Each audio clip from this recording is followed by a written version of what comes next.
We at the U.S. Mission are committed to supporting youth like you with great ideas. For example, just this past November, don't know, the culmination of a training program for 10 young fashion opportunity to flesh out their ideas. They can employ more and more people and give more people an opportunity. So that's one of our hopes as well. Now, entrepreneurship, let's be honest, it involves risk. But you can't, as my father always used to say, it's between communities and citizens. It brings people together.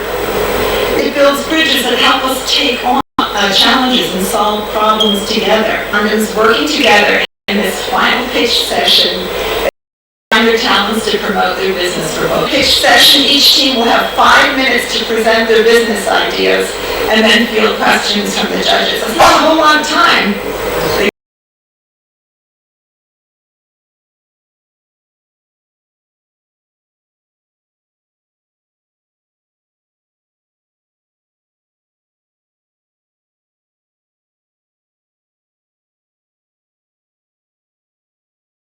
Which are very esteemed entrepreneurs from Uganda. We're very, very excited and happy to have been able to listen for that kind of introduction. I have an honor to introduce to you our distinguished judges. We'll begin with Ojijo Pascal Lamin. Ojijo Pascal Lamin is CEO of the Holy Cup. They support over 59 small-scale entrepreneurs with financial literacy, funding them and making connections to amazing entrepreneurs so that they can scale their businesses. Ojijo, I think many of you saw Ojijo. The second judge of the day will be James Katumba. James Katumba is an amazing, he's a certified business development trainer and he supports so many entrepreneurs and he's also an amazing entrepreneur as well. We're happy to have you guys here. Lastly, I wish to really acknowledge two very distinguished ladies. To begin with Evelyn Zwalango. Evelyn is a Yali fellow. I think it's really an amazing thing. She's an entrepreneur and most importantly, she's a carpenter. She says that she sells better furniture than Hans Swanson. We're very happy to have you here, and thank you so much for honoring our event. Lastly, we have Kirabo Caroline. She's an investment finance professional. She runs an impact investment fund, and they've been funding over 35 SMEs, and they also provide business consulting for most of these SMEs. The most interesting thing is all of them are below 33 years. It's really amazing, and that plays out to also the future. Thank you very much. Okay, so are we ready? We're going to get started now. 6th grade teams, 6th grade presentations. So the first presentation we're going to start with today is EcoBag. EcoBag is a wonderful product they want to show you. It solves a very young,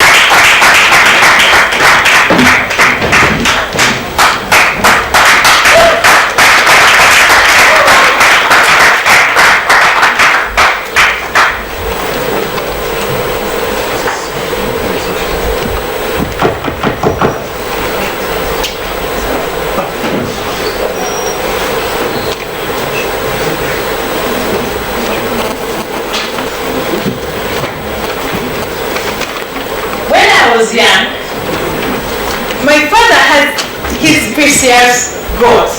Do you know why he loved that goat? He had many, but he loved many. That goat used to give birth to triplets. That is where we had our source of income.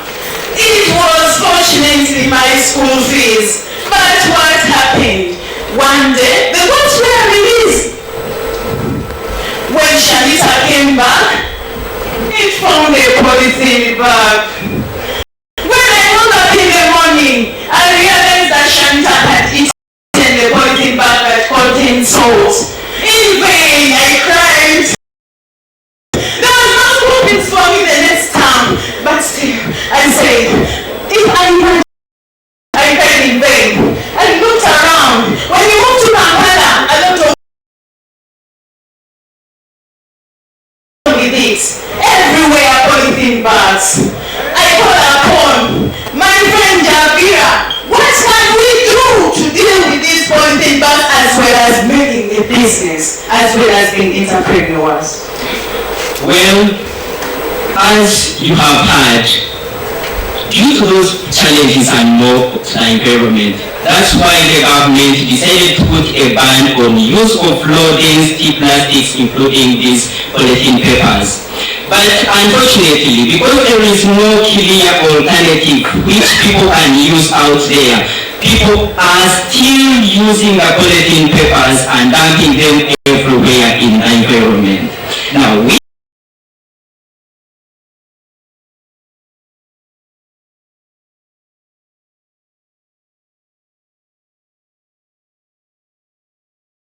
in competition produced by recycling papers.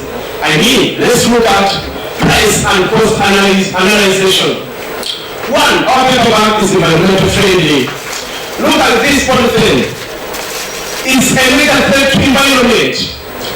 When you look at our paper bag, we need less capital to invest in because all we need is just getting boys and girls to collect rubbish. We recycle and come up with this product. That means, how are we going to beat competition? We are going to sell our paper bags cheaper than this polythene bag. If this polythene bag is costing 100 shillings, our products will go on at 80 shillings. The consumers love to advertise on these papers. What are we going to do? For example, if a consumer like Kenji's supermarket advertises on this polythene bag, but when you put things, then it becomes a bank, the advert is not clear. But for us already, if you add items in our paper bags, see how the message is very clear. We are targeting to employ more than 50 people are going to be given jobs and working as part-timers, paying them commission according to the work done. Reason means that employment is going to be created. But above all, what are we looking at? Our company, EcoBank company, we are the solution to all businesses to accept and agree with the government to take on the role of abolishing polythene bags because we are the solution. Therefore, yes, I want to thank you and for any question you're most welcome.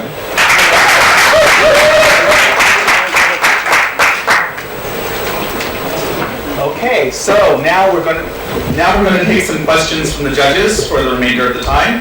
So, judges, you had a chance to listen. What are your questions? Please, go ahead. I can ask.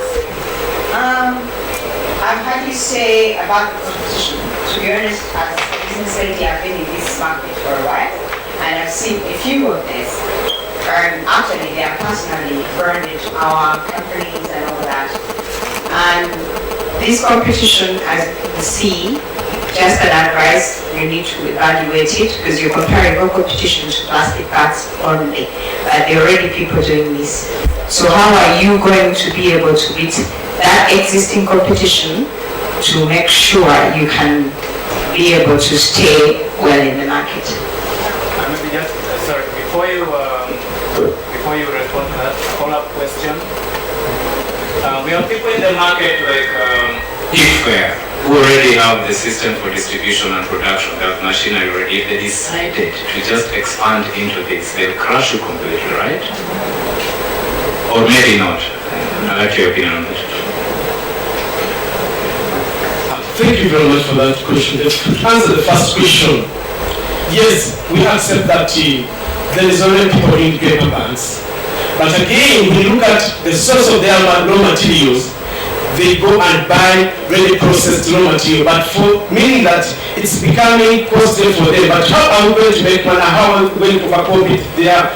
Then, one, for us, we are going to use the waste papers. We recycle them ourselves as well because we ourselves, we have professionals and we will not be making paper bags for ourselves, meaning that that's going to minimize cost. Then another one, madam, if really the competitors were satisfying the market, then polythene bags will be away.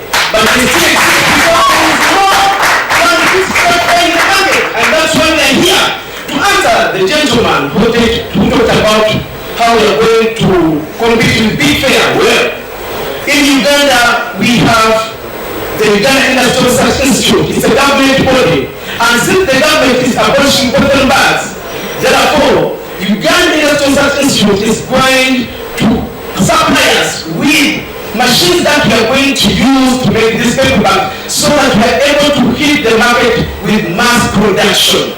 And that is a partnership between our company and the government, and we are going to support the government to implement this law. Believe me. To add on that, Madam's quick answer, we've realized that all of us in the company have got the skills of marketing. Well, many people have been producing it, but have not been able to have the zeal of the marketing. And we know that even though you have something very beautiful, if you don't have the zeal of marketing what you're having, you never win. So we have the skill that we are going to use. We are going to use it to market our product, and hence being there in business. Just one other question.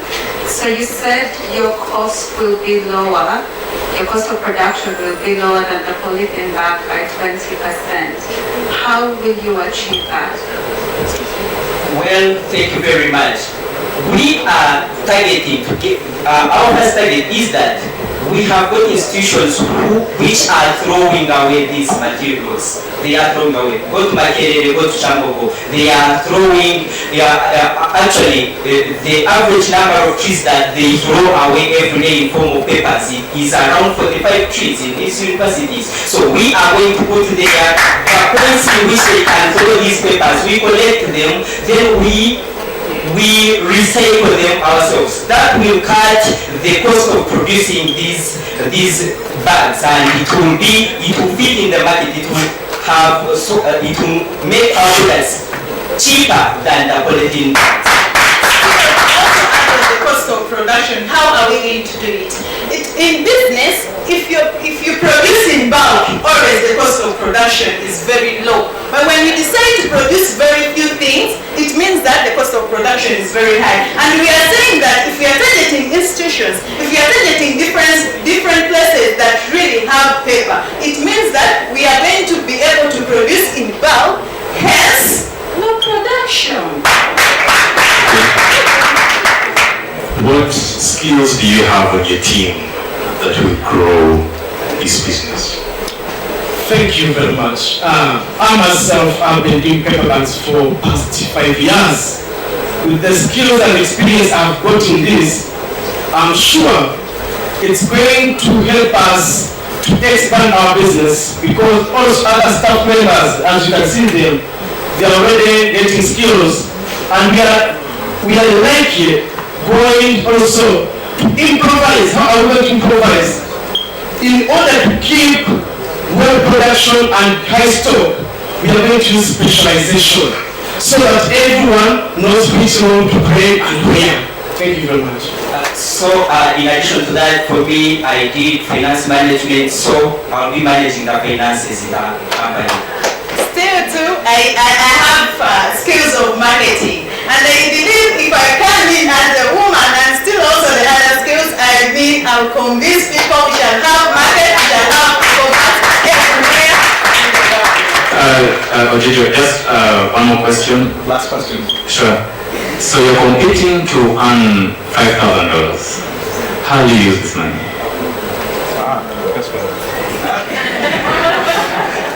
Thank you very much. One, we are going to have the raw materials. We are going to begin investing little at a time to have the raw materials. Actually, we have decided that for the start, we are going to begin with one of our partners at their place. And we keep putting in, as we do marketing, we collect the raw materials, the money, it will be invested there, but in bits.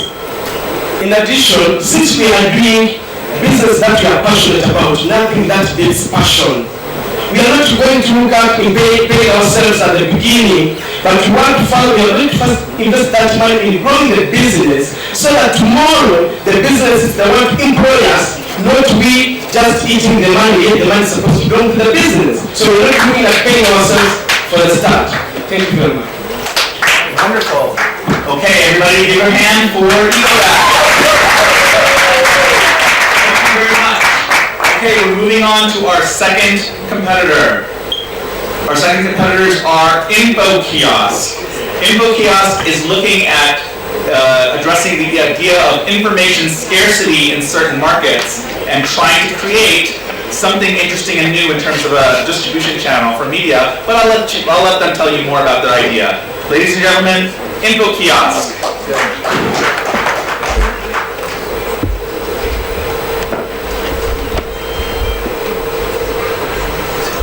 Good afternoon, ladies and gentlemen.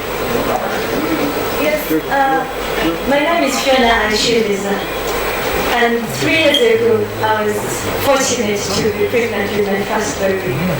He's called Mac. I called my mother, who was very excited too, and she said we have to protect the baby. So she sent me herbs. I came all the way from Tunga, so she sent me many herbs that I put in the fridge. And my husband, on the other hand, is a medical doctor. So when he opened the fridge, all he saw were herbs. He started asking me, why do we have the herbs? You know that you have to get to the hospital. What I got was just information. But I'm not saying that this information is not there. It's there, but it has not been disseminated. There are other scenarios where all this information is around us, but we are not getting it. There is a man in the northern Uganda yesterday who was featured. He is an engineer, but he's been unemployed for all the 5 years. And asking him, he doesn't have the information on how he can best get a job. That is why we are here, that information kills. And my friend Kibotik is going to take it. Not every Ugandan woman has the luck to have a medic as husband. Fiona's husband is a medic.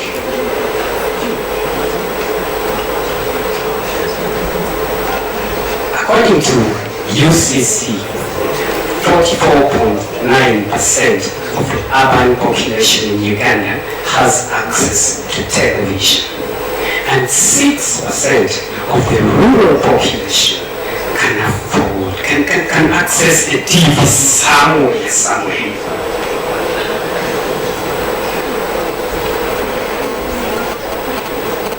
Is there a solution for people like Fiona down there in the villages? We at InfoKiosk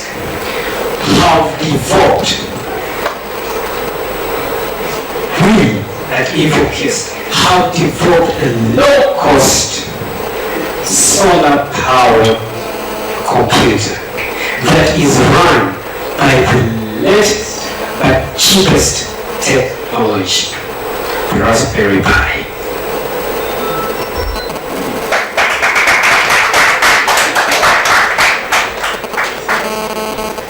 With this computer, we are going to access those underserved communities. We're putting there this latest technology. The total production of 1 unit will cost us just $100. And what are we doing? We're getting this latest technology and putting it in the television sets that you have dumped. You're not using flat screens. You don't care about these machines anymore. We're putting them in these computers, bringing an accent and uploading information that benefits the community, information that will profit even businesses down there. Now, governments, civil society organizations, we work with an organization called Reproductive Health Uganda, and they're willing to bring their content. They're going to pay for this. We're going to get rich. We're putting in very little money, but we make lots of money to avail the information which the televisions and newspapers have failed to reach to those communities. That's why InfoKiosk is right here. As we conclude, information is power. Us as InfoKiosk, we are here to connect the unconnectable.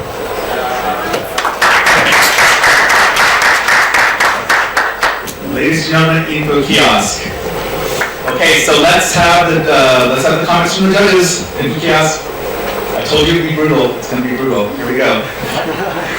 I know you can handle it.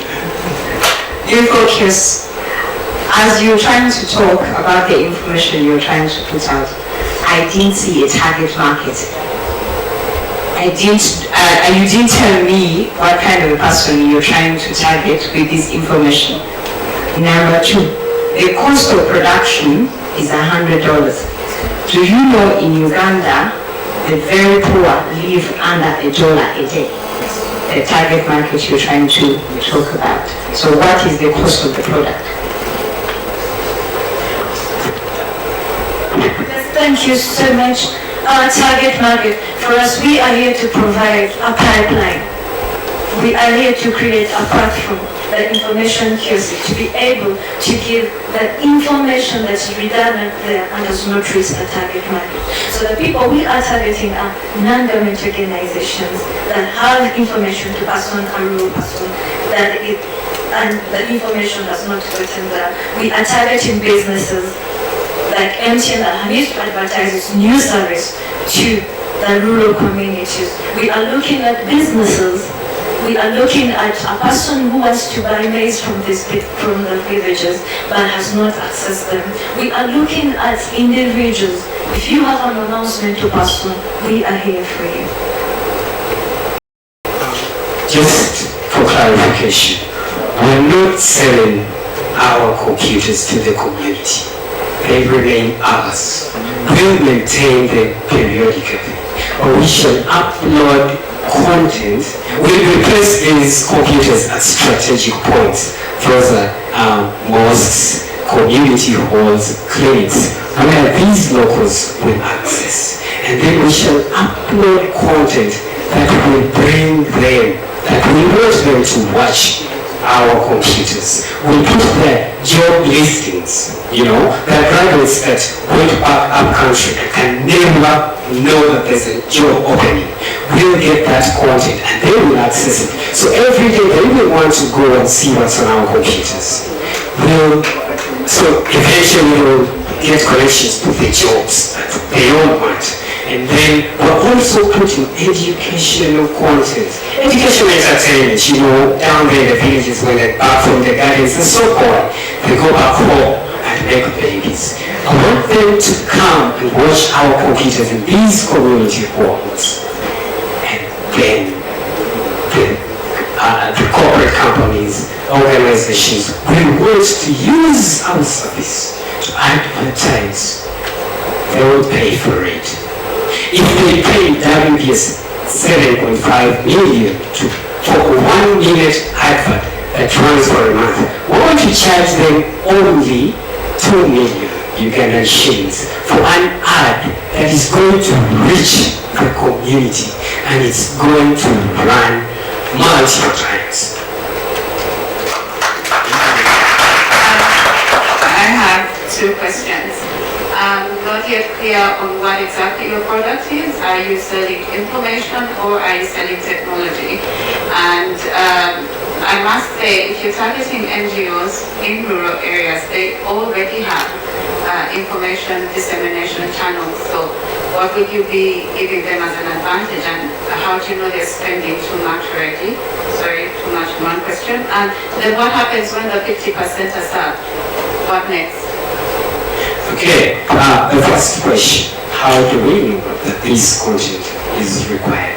Before we came up with this organization, with this product, our product is just a TV box and we're placing in it this low-cost computer and we're going to upload information. We asked reproductive health and other organizations to tell us their communication channels.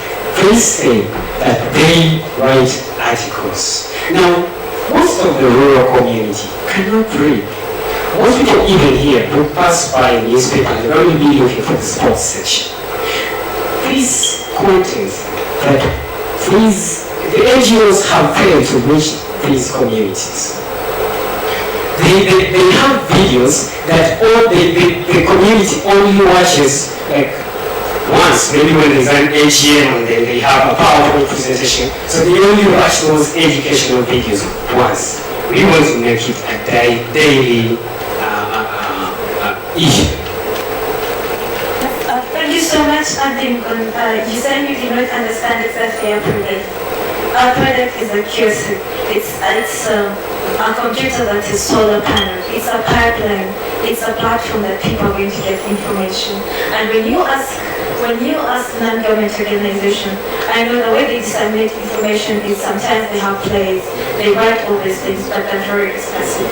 Using our TV, we will put up not only words, they are plays, they are cartoons that in local languages that people can understand. And this information will be passed on so that a farmer who is in Peru can know where exactly to sell their goods. A person who is unemployed can be able to know where exactly to apply. And a woman who is very confused like me and doesn't know information on what exactly to do when she's pregnant, she can get this information on this pipeline. Thank you. How will you guarantee that everyone has equal access to information? I see a scenario where the stronger you are, the more you have access to your info kiosk, and your mother, your grandmother doesn't get the information. Okay, thank you. Sorry, just to add on that here before you answer related to that.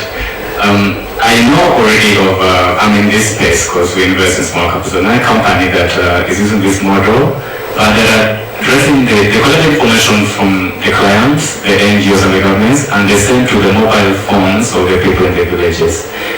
Now you have to, one, market your product, create people to understand it, two, train people to understand to use your TV sets, three, maintain the TV sets, you have to install the TV set, and then you have to sit in your office, get the content, upload it in. That's a lot of manual labor. These guys are using technology in a very elaborate way.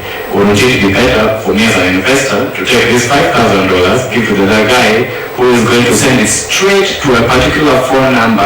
The gets the text. I can now analyze who got what information and then do an M&A on how they change their lives. Thank you very much. Let me first answer the first question of the gentleman. Yeah, you're talking about how actually I'm guaranteeing that you get the wide coverage. First and foremost, you should know right now the percentage of Uganda that have access to hydro electricity power are the ones that actually have access to actual information. So our computer, first of all, is a low cost and it is solar powered. The reason why it is able to be solar powered is because it consumes very little power. Like the ones you use to charge your earphones, that's what it takes, right? So we solar power it on that community center, and then we are going to implement using the old TV sets. With the old TV sets, one thing you should know right now, I'm actually pretty sure that most of you have flat screens at your homesteads. That means you have disposed of the old what? Big televisions. And those ones you can get them at a cheap price. So they will be like the monitors, you put them in there, and then it's like they will be able to convert the information, and they will all be running under a solar water plant. And I'm very glad, actually, I'm quite sure that with the solar bit, right now sunshine is everywhere. So I'm very sure they will be deep down in the rural areas where people that don't have electricity can literally access them. Yeah. Then I kind of like forgot most of the question, so you can kind of try to help me rephrase it. Oh? Yes, I will try to take your question about phone.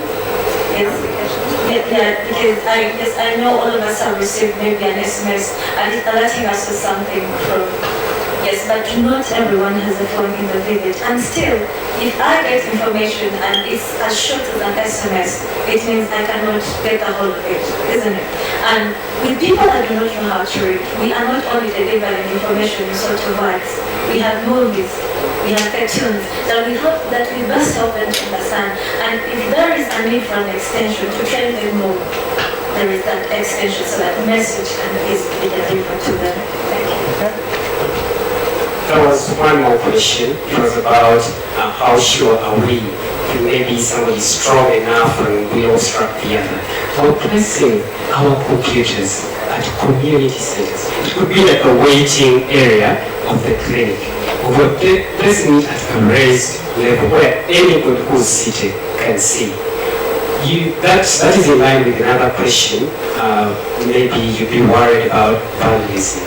We are striking a deal with whoever will accept our events to be placed at their premises. Because we're using solar, we're adding them an extra profit where we'll attach a bulb. Those people are using kerosene. That will reduce their expenses. So even that, for example, health center will appreciate our service and they will learn to protect it. Okay, thank you very much. And vote kiosk, everybody. Okay, so we're moving on now to our third company. And our third company is, once again, coming up with a very unique solution to a very unique problem that people are facing here. It's called Yakako, and I think it'll be very impressive what they have to show you about how they're going to solve a problem that has emerged in Uganda recently. Yakako.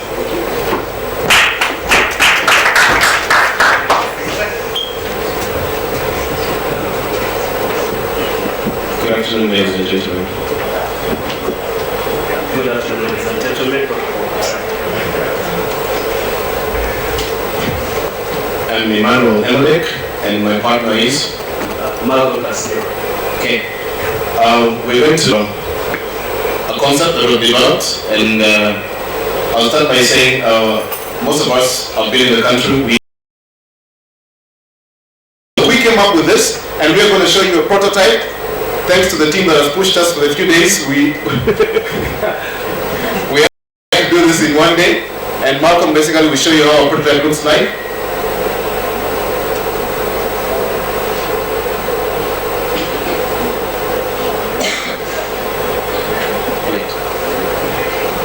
Disconnect, you get your phone, you dial the number 256, ask for the amount you need, and all of a sudden, your power is back.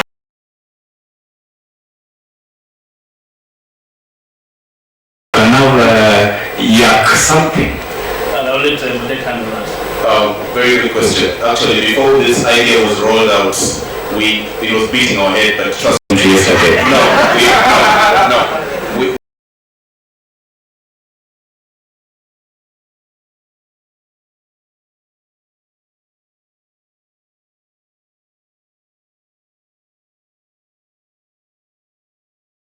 We basically integrate, it's a virtual bank, integrating all networks, relating the boundaries beyond, between all telecom companies. I must have some sort of agreement with all these various, right?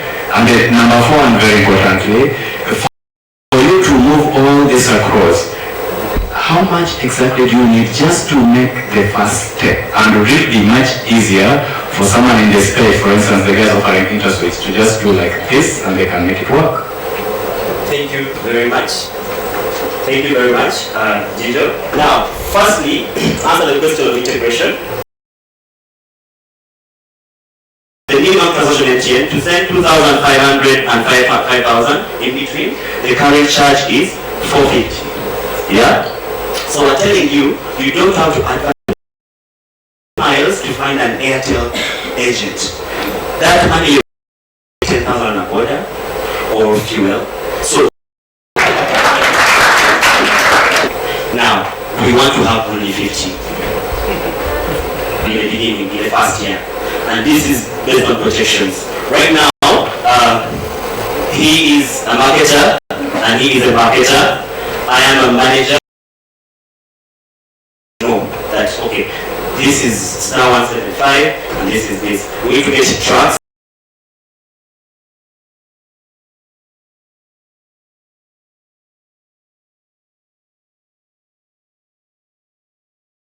The person from Nairobi. I would like to ask the people in this room that have more. They have MTN. Now, you can't tell your parent in an office to send you money from their MTN line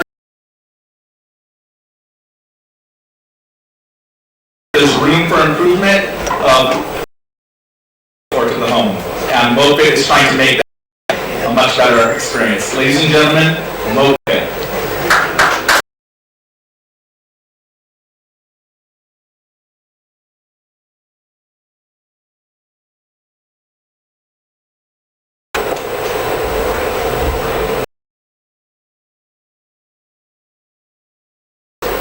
And the desire of the perishability of her produce. She was exploited by middlemen who paid less and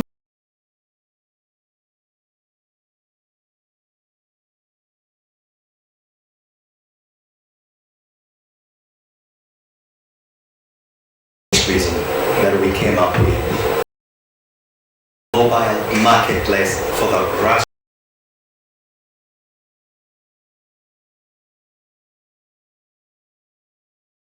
Platform invites buyers, filters which of these buyers is the best price for our farmers. Person giving her the highest.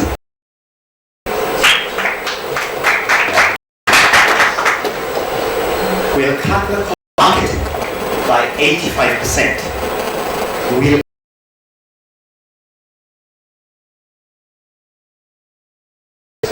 How are you going to solve that? So, number one, we started solutions that are trying to solve this problem. And one of the mistakes we've done is taking the middleman out of the picture. We are not competing with the middleman. Secondly, we are looking at what actually worked in the past. Cooperatives, farmers, small scale, that have grown.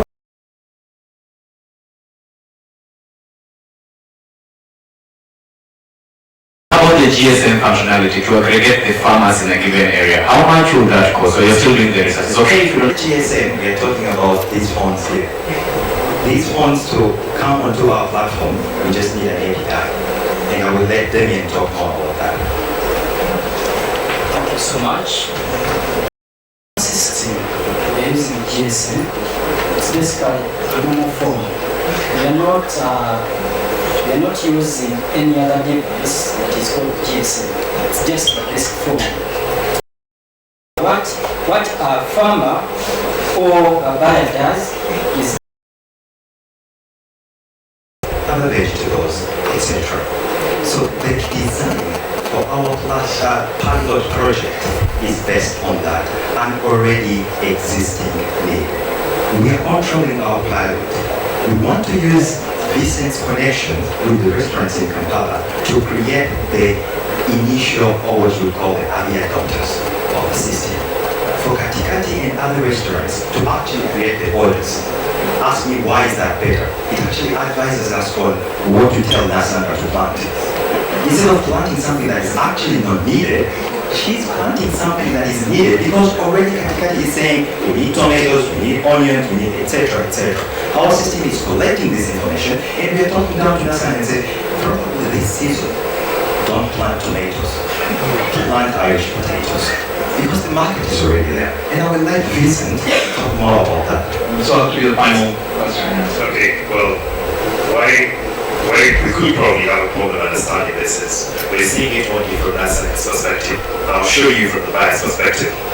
If I'm a buyer and I go into a system and I know that he must accommodate 2, 3, 4, 5, 15 people planting tomatoes, I can probably tell the system that I need 15 tomatoes or 15 tons of tomatoes within this period of time. Then the system can relate to the supplier, to the farmers, that this is what will be needed. In a period of time that I will need it, I will be supplied, I will be happy, I'll pay good money for it. They will be happy, they'll pay good money for it, and everybody will be happy. And finally, to conclude, my teacher says, leave no stone unturned. I'm going to come back to your question, answer it, employment. We believe that the best way to employ is empower young people.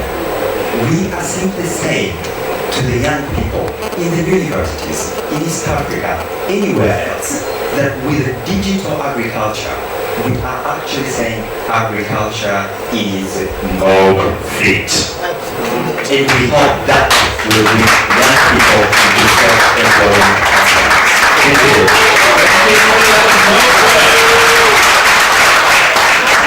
All right, we are now at our last presentation. And they've been chomping at the bit. They were actually upset that they were the last because they had so much energy they just wanted to go first and practicing. This is a great company and a great idea, and it's both socially responsible, but it's also lucrative, and it's just done with style and class. I want to introduce to you the team from Blush Africa.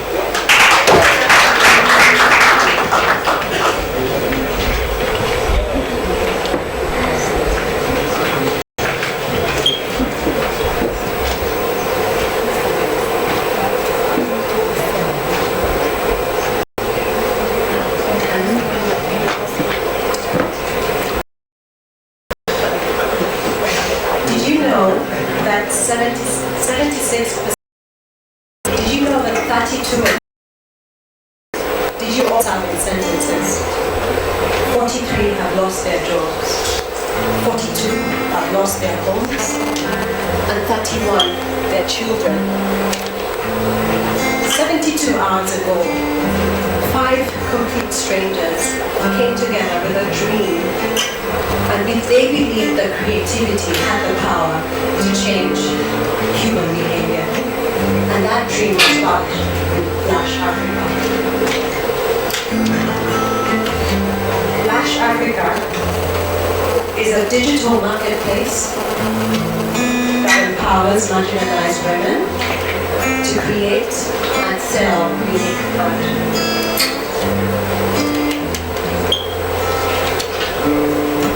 At Blush Africa, we empower these women to put their art on a digital platform, and we will expose them to a large scale of buyers and sellers that want to be part of this creativity.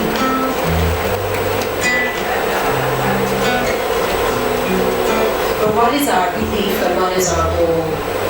When you do the common things in the uncommon way, the world will start. You will get the attention of the world. A Blush Africa woman is powerful in her own skin. She's a mother, daughter, auntie, cousin, or niece. She has suffered loss and come out of it. She believes in creativity. She's sensitive to others. A Blush Africa woman will feel what you're feeling. She allows herself to grow. She's bold and beautiful. Behind a Blush Africa woman is a strong man who cares. She holds the truth in her words and learns from her mistakes. She's a human being, and this is what a Blush Africa woman looks like. So what is our goal? Our goal is to bridge the gap, to bridge the unemployment gap in Uganda. But also goal to make meaning, because meaning is the most powerful thing in the world. So how do we make money? We will make money through our digital website. It will be database driven. We will have over money functionalities to allow local or international transactions to happen. But most of all, we will also make money with commissions, advertising platforms, search engine optimization, exclusive art galleries, auctions, and fashion shows. So ladies and gentlemen, I would like to introduce the Blush Africa team.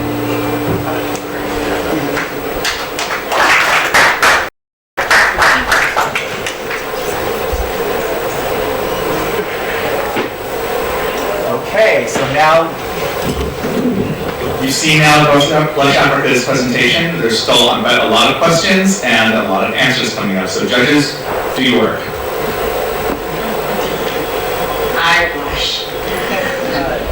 I'm where my business is sort of related to yours. The biggest challenge I have as a business business person who does artisan work is finding the market. And when I have to find that market, is how do I get to the market and I'm not cheated by the middleman? Because as Blush, you're going to, I don't know how you're going to get your art you're selling to the ladies. I need you to explain that to me. Then number two, what kind of a target market are you looking at? As me, as a designer, I need to know which people I'm going to sell to and what kind of products are you looking at to sell as well.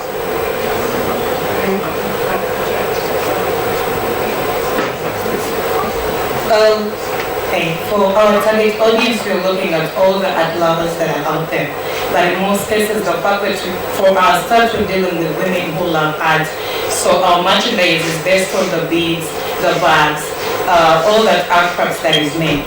So our target audience are the women in business, the corporate companies, all the art lovers, even the men. We're not excluding the men because we would love to buy something for your wife, for your girlfriend, or anybody. So that is the kind of market that we're looking at. And for us to be able to bridge the gap between you and, sorry, the question was how won't you be cheated, right? The lady making the beads. For the lady that is making the beads, we have to come on a one-on-one basis because we have to get a commission up to what you are making to sell on our platform. So when you bring it out there for sale, we have to sit down and discuss how much you want to sell it and at what commission for you to use our platform to sell. Because we are opening you, we are introducing you to a large number of customers, and at the same time you also have to stay in business. So we need to discuss on our commission that we have to get. So right now we have our commission at 15% per sale. But then we need to discuss something with the producer. Oh, so as a great Blush Africa, in my tribe I said Blush Africa, which is great representation. Three things. One, basically you are a branding play. You are an e-commerce website. You are an eBay, but an eBay for crafts, right? So it's a branding play. There are global sites like Artsy that have built their brand in this area. Everyone goes to them. And they also have to integrate two things, delivery of the products and an online payment platform. So for instance, the lady in the middle of the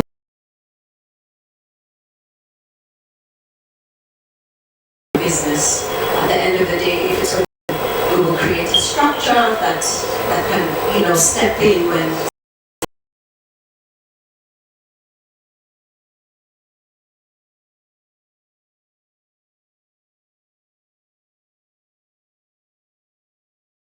I think we will be the first ever to have done that.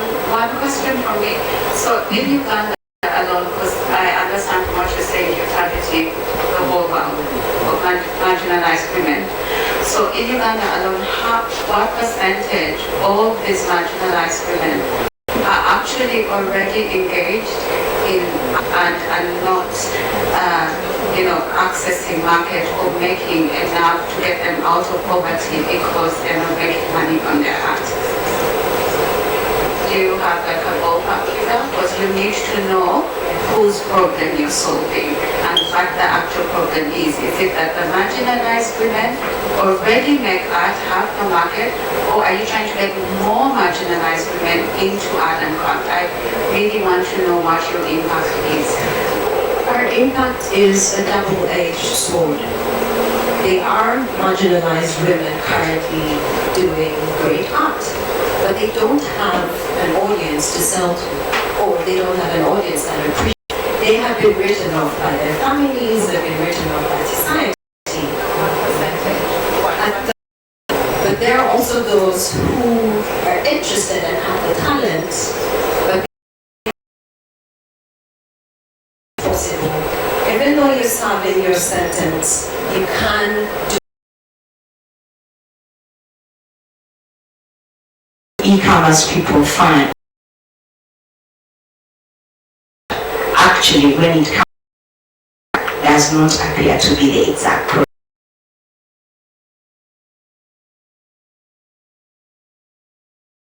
For production from the inception phase. So we will have on our team, we have a Yali fellow, Cynthia, and she has training, and with that exposure, and the fact that we're partnered with Rotary has been very, very hands-on with things like these. So they will jump in and they will help us to train these women. I think they just need guidance, they need the right mentorship, so quality will be maintained that way. Very quickly, and then. In terms of quality, Blush Africa has a plan of having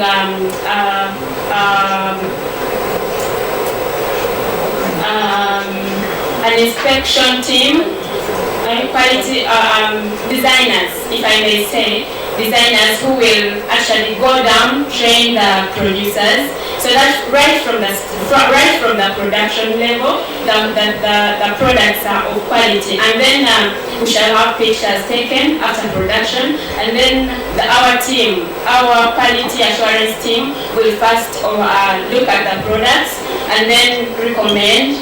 And then maybe if we can tell these producers to add some value to make a unique product. That's our solution to that. Okay, everybody, that was Blush Africa, the last for 6 companies.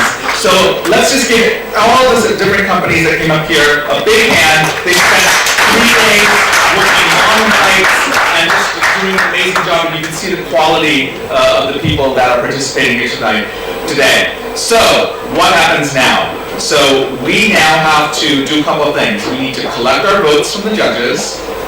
We need to verify and validate all the online voting. And there was a lot of online voting. A lot of people were watching this from Europe, from Africa, from all sorts of places. So, that's going to take us a little bit of time. So, in the meantime, we're going to keep you entertained. So, Ahmed, why don't you come up and introduce our entertainment? Thank you. Thank you very much, Shahid. It's getting exciting here. It's an honor to introduce to you the 2 lovely, very entrepreneurial musicians. First of all, allow me to introduce Herbert. Herbert Sesanga is an Afro-soul creative musical entrepreneur. He really loves jazz. Very entertaining. Herbert, you're very welcome. Thank you. Secondly, I just want to take this time to introduce you a lady, Aki Akelo. She uses music as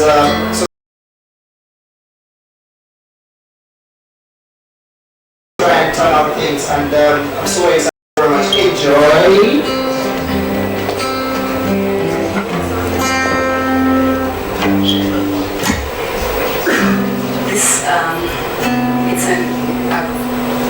It's an honor to be singing before you today.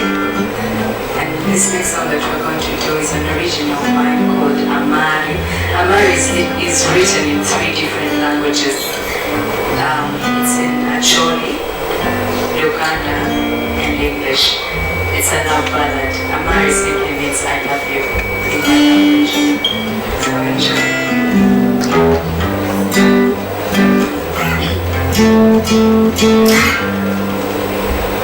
Shema paru, tuetika ile, la katwe paru, sing for love.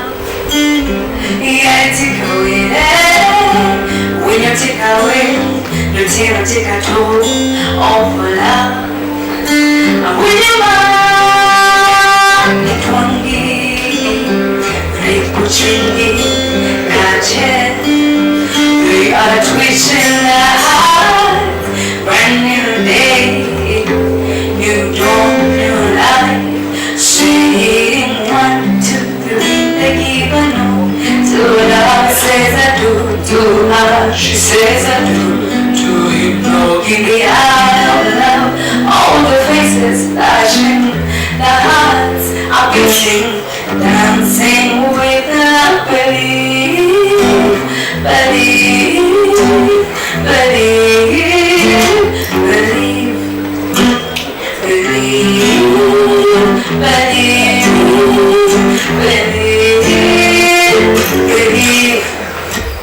Whereas Moria, Chukia, Chevapote, Ewa, Lawadanyo,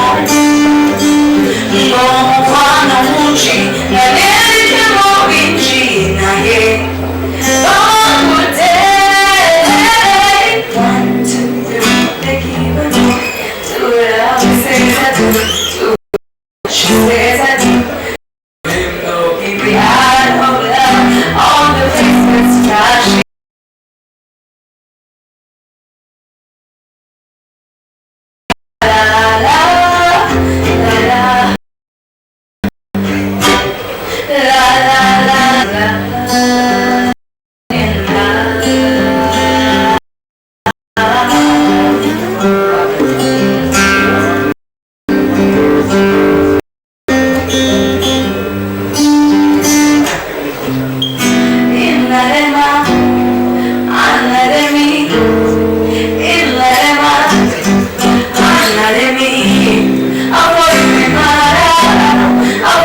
she's been singing a love song. Let me also sing it back. Ladies and gentlemen, Albert.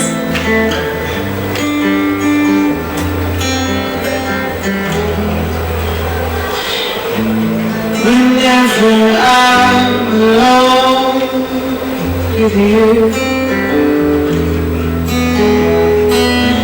you make me feel like I am home again. Whenever I'm alone with you, you make me feel like I'm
Oh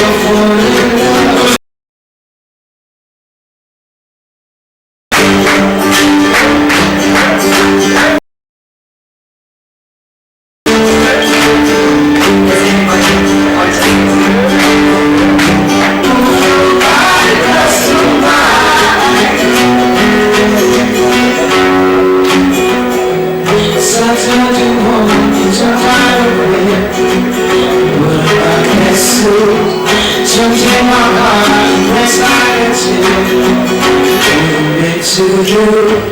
Not someone not in my head to ask you how do I start, cause I'm not strong, not much somewhere. Gotta have the door for the rest of my life. Say yes, I need to know. You say you never get to blessing till the day I die. Tough like my friend, but the answer is no. Why you gotta be?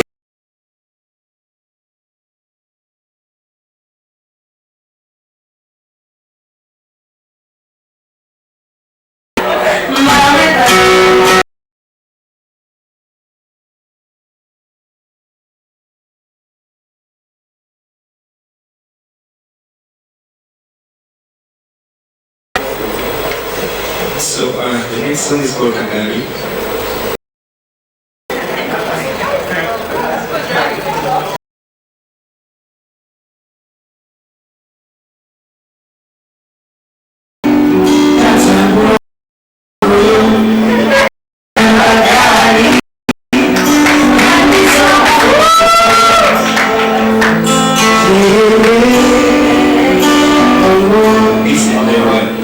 Mozambique,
Okay, you must know my music first.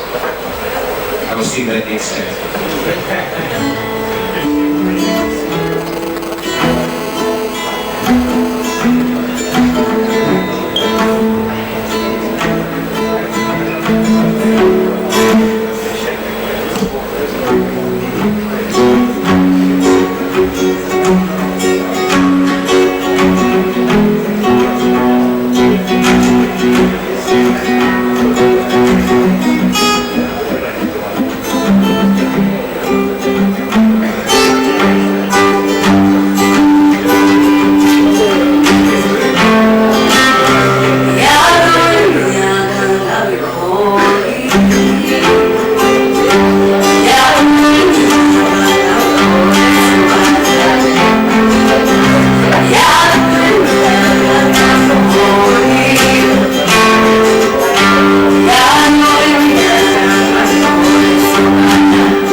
forget to follow JKK on Facebook. So, we have done all the counting.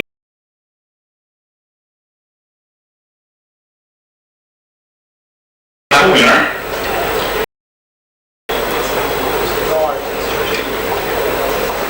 So we do have a winner, and we have second place. So Quentin, oh.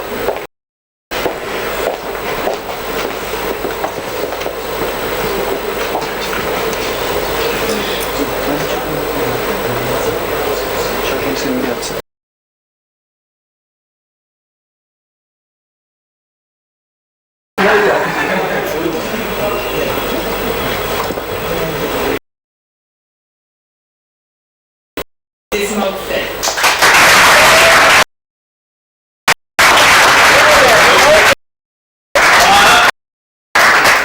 So Mode 15, you are the winners of the $5,000 prize that was going to go into making your company into a reality. And we're going to make sure that that happens. So please come up.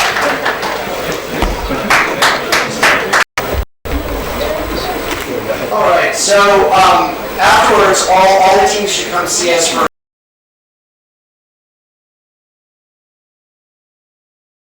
everybody had done. Asked us now to announce that he's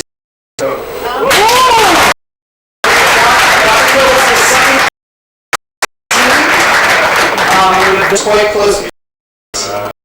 So, where's that building?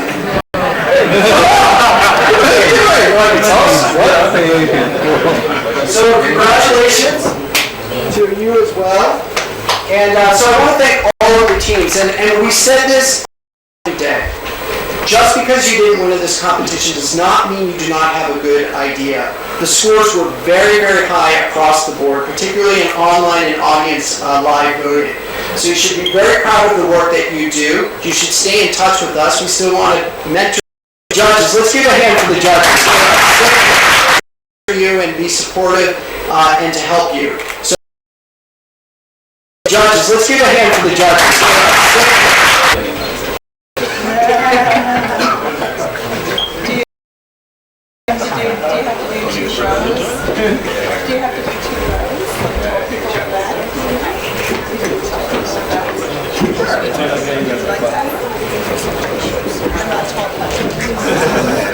We're behind the scenes. That's what we are.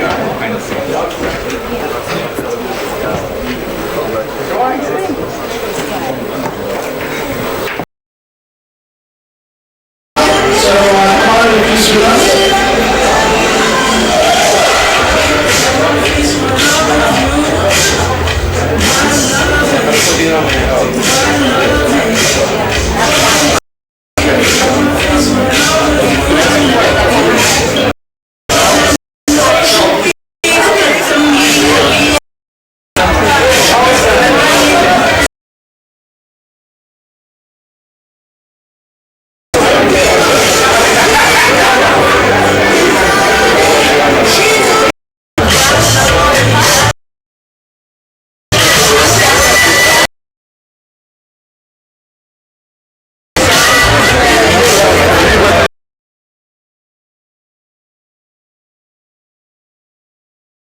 It's legendary beats.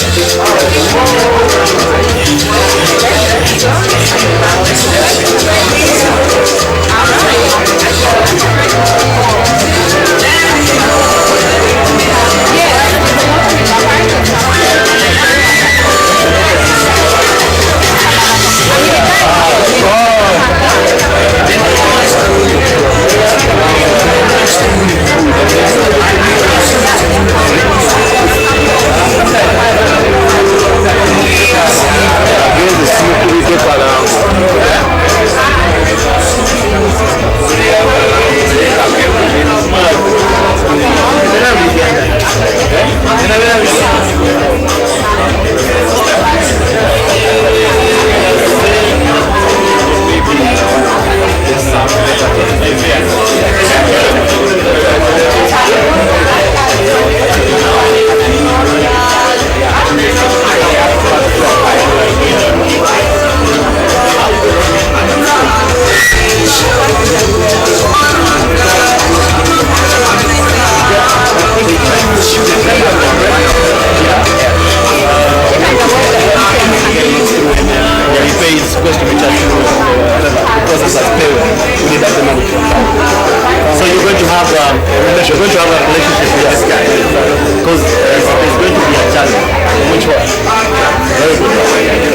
So what are your margins if you look at the numbers? Okay, we have a check for the commercial, but we're looking at ideas are good until you look at the commercial. The bottom line is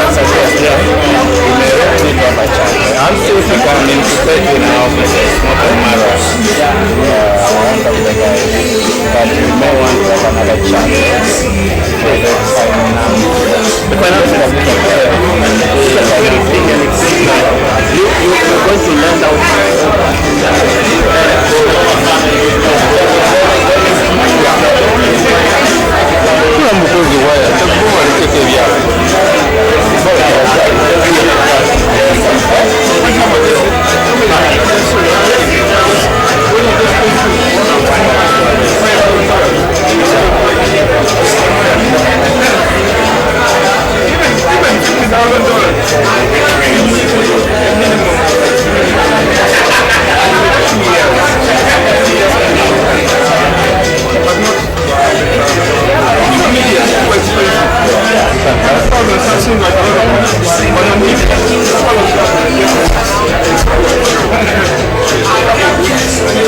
And that's something that needs people to know about.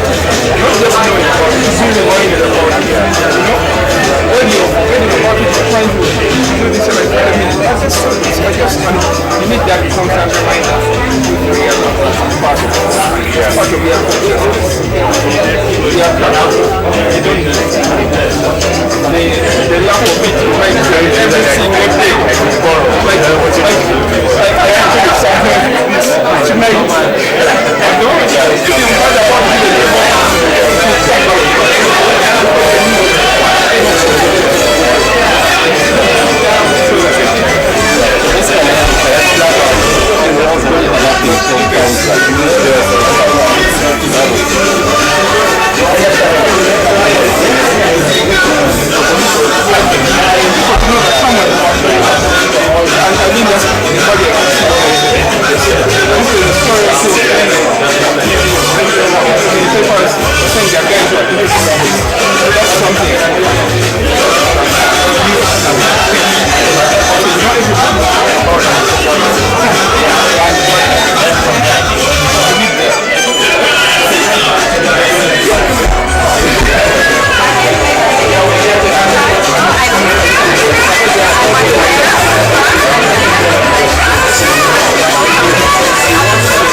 Greetings, everybody. Welcome to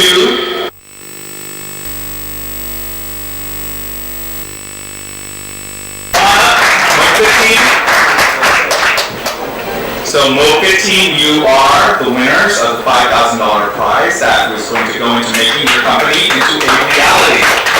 And you're going to make sure that that happens. So please come up.